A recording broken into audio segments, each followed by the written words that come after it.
اچھا ایک بات اور بتا دی جائے کہ صرف نماز جو ہے وہی نہیں ہے کہ جس کے لیے اذان دی جاتی، اور بھی بہت ساری چیزیں ایسی ہیں کہ جس میں اذان دینا ریکمینڈڈ ہے، یہ بھی گھروں کے اندر ہونا چاہیے۔ مثلا بچے کی پیدائش کے وقت، یہ تو مشہور ہی بھی ہے بات کہ جس وقت بچہ پیدا ہوتا ہے تو اس کے دائیں کان میں اذان دی جاتی ہے اور بائیں کان میں اس کے اقامت دی جاتی ہے، اور امام حسین علیہ السلام بھی یہ بات ارشاد فرماتے تھے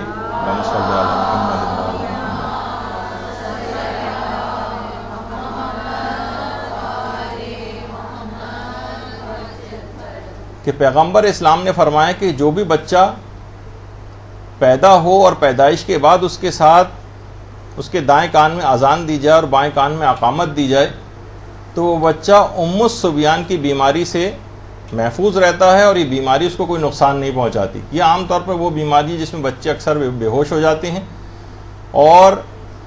وہ بچے کہ جو کہ جن وغیرہ کے اثرات جن کے اوپر ہوتے ہیں، یہ بھی بہت ساری روایت میں اصل میں بات کہی گئی ہے کہ جو ام الصبیان ہے اس میں یہ ہوتا ہے، اس کو بند کر دیجئے پنکھے کو ورنہ پھر یہ تو جن زدگی جو ہوتی ہے اس سے بھی بچہ محفوظ رہتا ہے، اور یہ جو بیماری ہوتی ہے ان کو بے ہوش ہونے والی، اس سے بھی بچہ محفوظ رہتا ہے، اور بچہ جو ہے وہ شر شیطان سے بھی حفاظت میں رہتا ہے، شر شیطان سے۔ البتہ پہلے دن اذان و اقامت یا پیدائش کے بعد دی جاتی ہے، لیکن سب سے صحیح ترین وقت جو اذان و اقامت کا ہے جس سے سارے ثواب اور فائدے ملتے ہیں، وہ اس وقت ہے کہ جس وقت بچے کی ناف کاٹی جا رہی ہے۔ یہ سب سے جو صحیح ترین موقع ہے وہ ہے اذان و اقامت کا۔ البتہ اگر وہ موقع نکل گیا تو ایسا نہیں کہ بس وہ موقع نکل گیا تو بیکار ہے، نہیں، جس وقت پھر بچہ ہاتھ میں آئے اور اس وقت اس کے اذان و اقامت دے دی جائے، یا کم سے کم پہلے دن تو لازمی دے دی جائے۔ اور ہمارے امام زین العابدین علیہ الصلوۃ والسلام یہ بات بیان فرماتے ہیں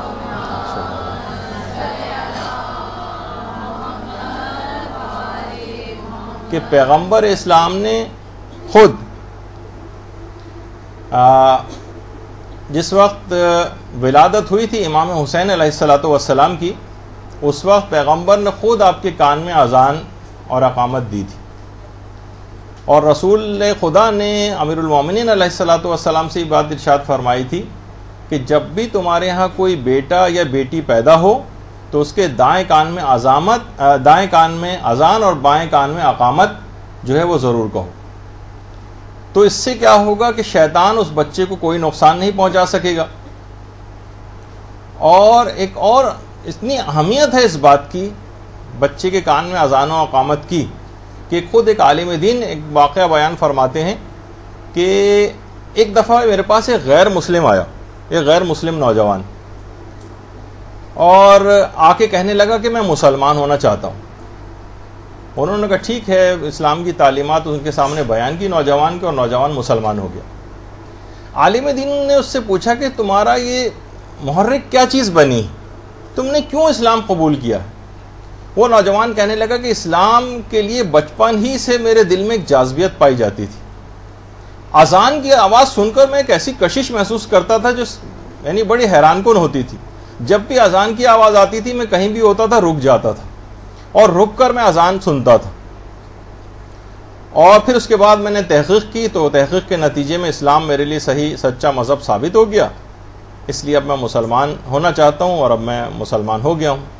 ٹھیک ہے، وہ اس وقت تو وہ نوجوان چلا گیا، ان عالم نے بہرحال کیونکہ وہ ذرا اس طرح کے تھے محقق ٹائپ کے، انہوں نے اس کا پتہ لیا اور اس کی ماں کے پاس پہنچ گئے، اور اس کی ماں سے جا کر کہا کہ کیا ایسی بات ہوئی ہے تمہارے خیال میں کہ یہ تمہارا بیٹا جو ہے یہ اسلام کی طرف راغب ہوا ہے؟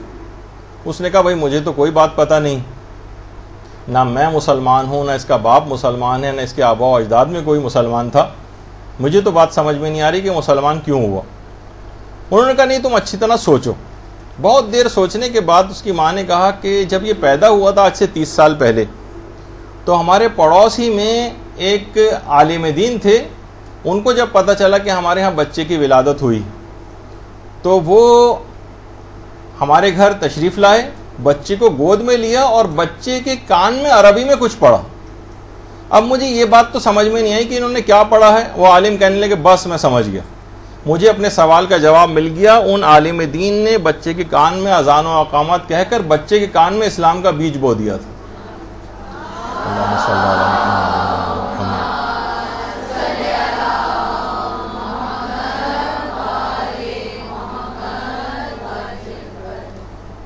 اسی لیے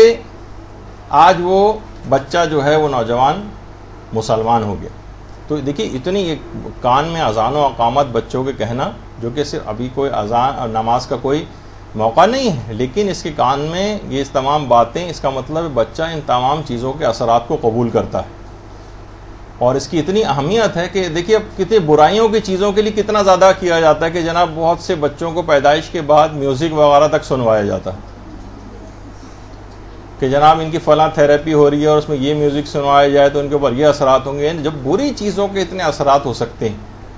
تو اذان اور اقامت کی سوچیے کہ کتنے اثرات ہوں گے. کچھ ہی عرصے پہلے ایک چیز تھوڑی سی رائج ہوئی تھی, اس کے بعد پتہ نہیں کہاں کہ ایسے تکیے چھوٹے چھوٹے بچوں کے آ گئے تھے کہ جن کے اندر ایک چھوٹا سا ٹیپ ریکارڈر لگا ہوتا تھا اور اس میں تلاوت قرآن کی ہلکی ہلکی سی آواز نکلتی تھی, اس میں اذان و اقامت کی آواز نکلتی تھی. وہ کچھ افراد کے پاس چند دن کو نظر آئے, اس کے بعد ظاہر ہے اس کی کوئی لوگوں اہمیت سے آگاہی نہیں کہ کتنی کیسی چیز ہے کہ بچہ اگر سو بھی رہا ہو ہلکے ہلکے سونے کے درمیان ہی اسے کان میں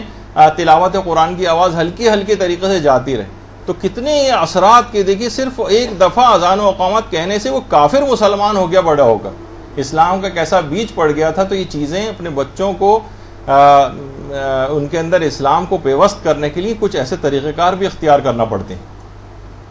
تو ایک تو موقع یہ ہو گیا جو اذان اور اقامت کا نمازوں سے ہٹ کر. دوسری بات یہ ہے کہ اذان اور اقامت کی بیماریوں کے اندر بھی بڑی تاکید آئی. بیماریوں سے حفاظت کے سلسلے میں اگر گھر میں کوئی بیمار ہے تو باقاعدہ اس کے پاس کھڑے ہو کر اذان دی جائے. اذان دی جائے تو اس سے خود اس کی بیماری بھی بہت جلد رفع ہو جاتی. ایک راوی تھے محمد ابن راشد,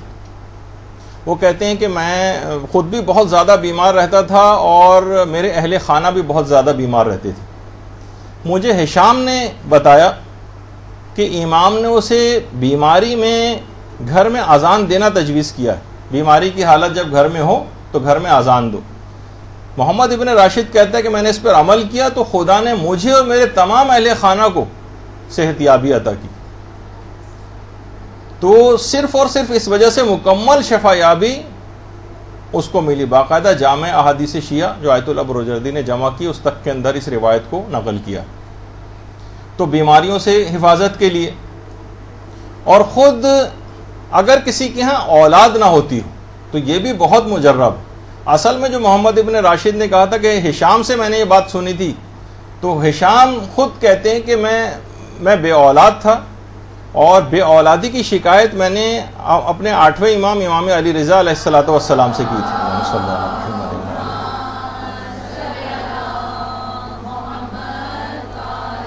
تو امام نے ہشام سے کہا کہ تم اپنے گھر میں آواز بلند اذانیں دیا کرو. ہشام کہتے ہیں میں نے یہ کام گھر میں کرنا شروع کیا تو میں بہت ہی جلد صاحب اولاد ہو گیا. تو اس طرح سے ہمارے 8ویں امام نے بے اولاد افراد کے لیے اذان دینے کی بہت تاکید کی ہے کہ گھر میں وہ اذان دے. اچھا, خود یہ تو ابھی جیسے کہ اس سے پہلے تصویر میں بھی آپ نے دیکھا کہ کوئی شخص اگر بیمار ہو تو دوسرے لوگ اذان دیں اس کے پاس کھڑے ہو کر.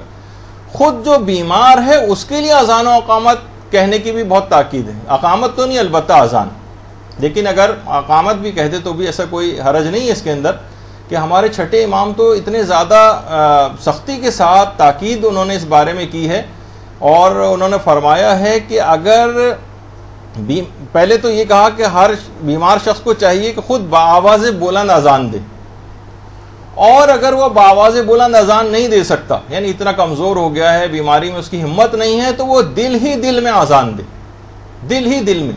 تو دیکھیے کتنی اہم بات ہے کہ امام نے اس قدر اس چیز کی تاکید کی. تو یہ دو چیزیں ہو گئیں کہ جو نمازوں سے ہٹ کر بھی اذان کہنے کی بڑی تاکید آئی. اسی طرح سے جو شخص سر درد کے اندر مبتلا رہتا ہو, علامہ تبریسی نے باقاعدہ ائمہ سے روایت کی ہے کہ ائمہ یہ فرماتے تھے کہ سر کے درد کو روکنے کے لیے اذان و اقامت کو لکھو اور اسے جس شخص کے سر میں درد ہے وہاں پر اس کو باندھ دو. جیسے آپ وہ امام ضامن وغیرہ کا جو وہ بناتی ہیں ہرے سے رنگ کا ایک کپڑا جس کے اندر پیسے لپیٹے جاتے ہیں، اسی طرح سے ایک گھر میں بنا کے رکھنا چاہیے کہ جس میں اذان و اقامت لکھی ہوئی ہو، اور جب کسی کے سر میں درد ہو تو اس کو سر پہ باندھا جائے. اور بہت سی روایت میں یہ بھی بات آئی ہے کہ قیصر روم نے ایک دفعہ امیر المومنین کو خط لکھا تھا جو کہ بہت شدید سر کے درد کا بیمار تھا، تو امیر المومنین نے اس کو ایک ٹوپی بھجوائی تھی. ٹوپی اس نے سر پہ جیسی رکھی ویسے اس کا سر کا درد دور ہو گیا. بہت ہی حیران ہوا، اور اس کے بعد جب ٹوپی کو پھاڑ کے دیکھا اس نے تو اندر کچھ اس میں اختلاف روایت ہے، کچھ میں کچھ لکھا ہوا ہے، کچھ میں کچھ، لیکن ایک میں یہ بھی ہے کہ اس کے اندر اذان اور اقامت لکھی ہوئی تھی. تو بہرحال یعنی سر کے درد کے لیے بہت اہم چیز ہے. اور دوسرا یہ کہ جس وقت اگر کسی مریض کو بخار ہو رہا ہو، ہمارے چھٹے امام امام جعفر صادق علیہ الصلوۃ والسلام فرماتے ہیں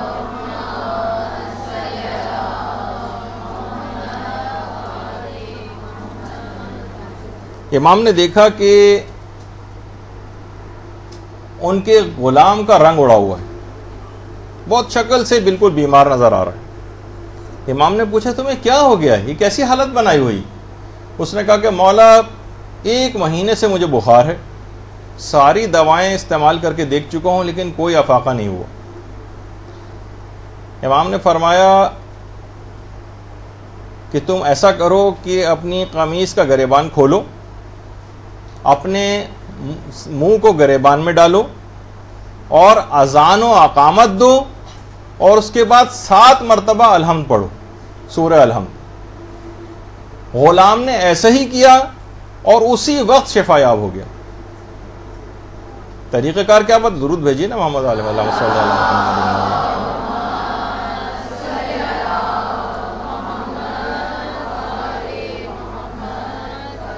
یعنی قمیص کا گریبان کھول کے اس نے منہ اپنے گریبان میں ڈالا اور اذان و اقامت دی اور 7 مرتبہ الحمد پڑھی. اچھا ایک بات اور بھی اس کے بعد یعنی یہ بھی کر سکتے ہیں کہ پھونک ماری جائے، جس کو اکثر لوگ آج کل اعتراض کی بھی بات بنانے لگیں کہ اس سے جرمز وغیرہ جا سکتے ہیں، پانی پہ جو ہے دم کرنا اور فلاں چیز. تو ایسی بات نہیں ہے، خود اس کے اندر ایک اسلامی پہلو بھی ہے اور بہت سی روایات میں اس کی تاکید بھی آئی ہے کہ یہ کام کرنا اس میں کوئی بھی مذائقہ نہیں ہے اور نہ ہی کوئی اس قسم کی کوئی بات ہے کہ جو نقصان دہ. تو وہ غلام اسی وقت شفا یاب ہو گیا. تو آپ نے دیکھا کہ سر کے درد کے لیے، بخار تک کے لیے اور دیگر تمام بیماریوں کے لیے بھی اذان کی اور اقامت کی بہت تاکید. اور خاص طور پر آج کل جو ایک بہت بڑا مسئلہ والدین کے ساتھ ہو گیا ہے کہ بچے بہت ہی بد اخلاق، غصیلے، چڑچڑے، بد مزاج اور بگڑے ہوئے ہو گئے، بہت ریبیلیس قسم کے، باغی. ایسے بچے یا نوجوان جس گھر میں موجود ہوں وہاں پر بھی والدین کو تاکید ہے کہ وہ گھر میں بآواز بلند اذان دیں. وَمَنْ سَاءَ خُلُقُهُ فَأَذِّنُوا فِي أُذُنِهِ. باقاعدہ روایت کا جملہ یہ ہے کہ جب انسان بد اخلاق ہو تو اس کے کان میں اذان دو، جب کسی کے اخلاق برے ہو جائیں تو یہ چھٹے امام بھی ہمارے جملہ ارشاد فرماتے ہیں کہ اس کے کان میں اذان دو. اللہم صلی علی محمد.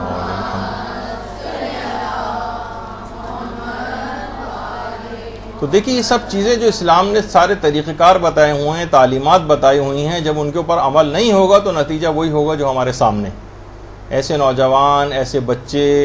باغی، ماں باپ سے جو ہے بلند آواز سے بات کرنے والے، ان سے لڑنے جھگڑنے والے، ان کے عزت و احترام نہ کرنے والے، اس کے جہاں بہت سارے فیکٹرز ہیں، جو بہت ساری خرابیاں والدین کی طرف سے ہیں اور ماحول اور معاشرے کی طرف سے. اس کے علاوہ ایک خرابی یہ بھی ہے کہ وہ چیزیں جو اسلام نے ان کے دفعے کے طور پہ بتائی تھی اس پہ بھی لوگوں نے عمل کرنا چھوڑ دیا. اس میں سے ایک یہ ہے گھروں میں بآواز بلند اذان دینا.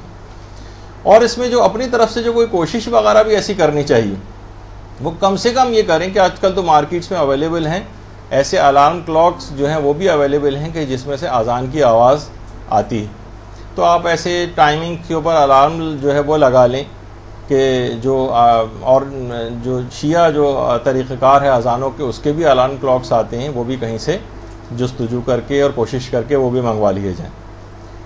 تاکہ کچھ نہ کچھ گھر میں، چاہے اگرچہ جو خود سے اذان دی جاتی ہے اس کا ثواب اور فائدہ اور زیادہ ہے، لیکن بہرحال اگر اس طرح سے بھی ہو کہ الارم کلاک سے بھی اس قسم کی اذان کی آواز آ رہی تو وہ بھی یقیناً فائدہ رکھتی۔ اس کے علاوہ جو ایک اور مقام پہ اس کی بڑی تاکید اور فائدہ اذان کا ذکر ہوا ہے، وہ جس وقت انسان بہت رنج اور غم اور ڈپریشن کے عالم میں، تو اگر کوئی شخص گھر میں ایسا کوئی موقع پیش آ گیا کہ بہت رنج و غم کے عالم میں ہے، ڈپریشن کے عالم میں ہے، ایسے پرابلمس ہو گئے ہیں فیملی لائف کے اندر،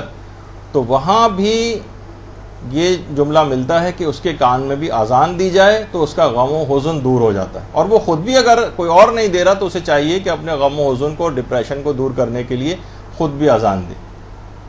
اسی طرح سے بہت سی جو بیماریاں ہیں لیکن عام طور پر اس کا خیال نہیں کیا جاتا کیونکہ لوگوں کو پتہ ہی نہیں ہے، خاص طور پر مرگی کی بیماری، جس میں ایپیلیپسی جس کو کہا جاتا ہے، جس میں فٹس پڑتے ہیں، جھٹکے لگتے ہیں، بچوں کو بھی بیماری ہوتی ہے، بڑوں کو بھی بیماری ہوتی ہے۔ جس وقت خاص طور پہ ایسا کوئی بیمار اور مریض ہو جس کو ایپیلیپٹک فٹ پڑ رہا ہو اور مرگی کا دورہ پڑ رہا ہو، اس وقت اذان دی جائے تو اس کا فوری طور پر اس کو افاقہ ہو جائے گا اور اس کا وہ اس وقت دور ہو جائے گی وہ جو بیماری اس کے اوپر شدت اختیار کیے ہوئے۔ اور ایک چیز اور جو معاشرے میں اور گھروں کے اندر بہت زیادہ رائج ہے، وہ یہ ہے کہ جس وقت انسان بہت زیادہ غصے کے عالم میں ہو، بچے بھی آج کل بہت غصیلے ہو گئے ہیں، اسی طریقے سے بڑے بھی جو ہے وہ بھی بہت غصہ کرنے لگے ہیں آج کل، ہر شخص جو ہے ہر وقت غصے میں تل ملاتا ہوا گھر کے اندر جو ہے پھرتا رہتا ہے۔ تو جو شخص بھی غصے کے عالم میں بہت ہو، مثلا معلوم ہے کہ ابا حضور کو بہت زیادہ اس وقت غصہ آیا ہوا ہے، پورا گھر جو ہے وہ تھر تھرا رہا ہے اور کپ کپا رہا ہے ان کے غصے سے، اس وقت گھر میں کوئی بھی شخص اذان دے دے تاکہ ان کے غصے کی جو آگ ہے وہ ٹھنڈی ہو جائے۔ یعنی بڑی مجرب ہے گھر میں اس طرح سے اذان دینا جس وقت کوئی شخص بہت سخت غصے کے عالم میں۔ اسی طرح سے اگر خود گھر میں بھی کسی کی آگ لگ جائے، عام طور پہ اس طرح سے بہت چیزیں حادثات ہو جاتے ہیں، تو بڑا مجرب نوٹ کی گئی ہے یہ بات کہ اس وقت اگر اذان دی جائے تو آگ پہ بہت جلدی قابو پایا جا سکتا ہے۔ اگر کبھی بھی گھر میں یا کسی جگہ پہ بھی آگ لگ رہی، ایک تو اندرونی آگ جو بھی غم و غصے کی حالت میں ظاہر ہوتی ہے وہ بھی آپ نے سنا، اور ایک جو بیرونی آگ ہے اس کے اوپر بھی، اور وہ چیزیں جو کہ اس میں وسوسے کی طرف نہیں جانا چاہیے، لیکن باقاعدہ ایک احتمال اور امکان تو ہے لوگوں کے اوپر جن آنا۔ تو جن زدگی کا اگر کوئی معاملہ ہو جائے کسی کے اوپر، واقعی کسی پروو ہو جائے، ثابت ہو جائے، ایک تو یہ وسواس ہوتے ہیں، اس میں 99.99% تو اس میں نفسیاتی امراض ہیں یا اوہام ہیں، لیکن بالفرض ایک 0.1% تو احتمال ہے کہ ایسا ہو گیا ہو اور یقینی ذریعے سے یہ بات کی اطلاع مل جائے۔ عامل کے پاس جائیں گے تو 100% وہ یہی کہے گا چاہے کسی بیماری میں کیوں نہ لے کے جائیں، تو میں ان کی طرف نہیں کہوں گا جانے کے لیے، لیکن جب واقعی کسی کے ساتھ جن زدگی کا معاملہ ہو جائے تو اس کے پاس بھی کھڑے ہو کر اگر اذان دی جائے تو وہ جن اس کو چھوڑ کر جا سکتا ہے۔ اور باقاعدہ آپ کی جو اگلی کبھی کوئی کلاس آئے گی جو عموماً متفرق موضوعات پر مشتمل ہوتی ہے، تو اس میں باقاعدہ ایک حرز ابو دجانہ انصاری کا ہم ذکر کریں گے، جو خود پیغمبر اسلام نے اس بات کے لیے بڑا مجرب ایک تعویذ امیر المومنین کو املا کروایا تھا۔ وہ میں انشاءاللہ اگلی دفعہ جب بات ہوگی تو اس وقت اس کی تفصیل بتاؤں گا۔ لیکن خاص طور پر اس وقت وہ افراد کے جو کہ وہاں پر موجود ہوں اور کسی کے ساتھ جن زدگی کا کوئی معاملہ ہے، کسی پر جن چڑھا ہوا ہے اور اس کو کچھ اس قسم کی پریشانیوں میں مبتلا کر رہا ہے، تو اس کے پاس کھڑے ہو کر بھی اذان دی جائے۔ اسی طرح سے جس وقت کفار کے ساتھ لڑائی میں بہت شدت ہو، یا یہی خوف و دہشت کا جو عالم اس وقت ہے، اس موقع پر بھی اس کی بہت زیادہ تاکید ہے کہ اذانوں سے اس کو گھروں میں بھی اذانیں دی جائیں، تاکہ ایک عجیب و غریب ایک اثرات یہ رکھتی، چاہے دے آپ گھر میں اذان رہیں،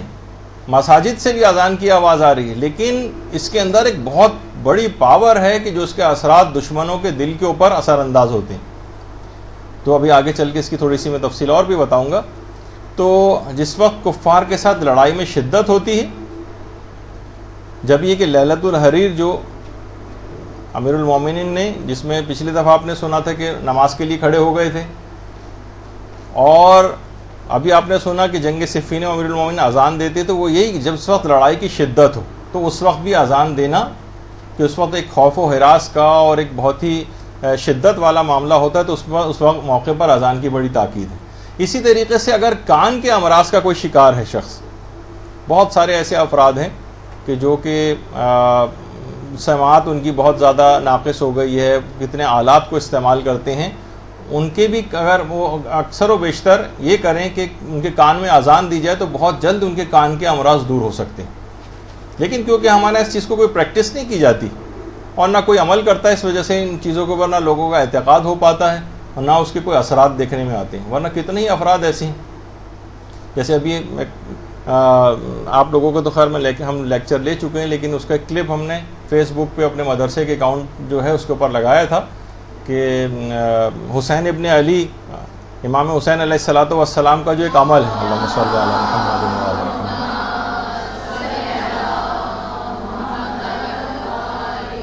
کہ اگر دعائیں قبول کسی کی نہیں ہو رہی تو کون سے طریقہ کار اختیار کرے. تو اس کا ایک عمل ہے، وہ چھوٹا سا 2-3-4 منٹ کا کلپ ہے، وہ اگر آپ سن لیں تو اس پہ کچھ افراد نے یہ بات بھی کہی